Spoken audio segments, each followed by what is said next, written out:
Video में जो आप मनाज़र देख रहे हैं ये पाकिस्तान के सबसे खूबसूरत इलाके मिनी मरगस्तौर के हैं। सुबहान अल्लाह, ये एरिया इतना खूबसूरत है कि कोई सियाहती इलाका इसके हम पल्ला नहीं है, इसका कंपटीशन नहीं है किसी और इलाके के साथ। इतनी खूबसूरत जगह है। आपने बहुत सारी वीडियोस देखी होंगी समर सीज़न के अंदर, जब लश ग्रीन वैली होती है, लकड़ी के खूबसूरत घर जन्नत का मंजर पेश करते हैं।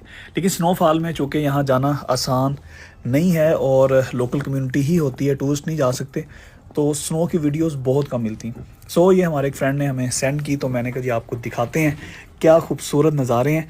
आप विंटर में भी जा सकते हैं, अलबत्ता स्पेशल परमिशन लेके, क्योंकि ये बॉर्डर साइड है और समर सीज़न में भी पहले यहाँ पे जाना अलाउ नहीं था, इस सीज़न में ओपन किया गया है। सो इंतहाई खूबसूरत नज़ारे हैं और ये बिल्कुल एक यूनिक ब्यूटी है। तो मिनी मरगस्तौर बुर्ज अल टॉप यकीनन पाकिस्तान के मोस्ट ब्यूटीफुल प्लेसेस हैं।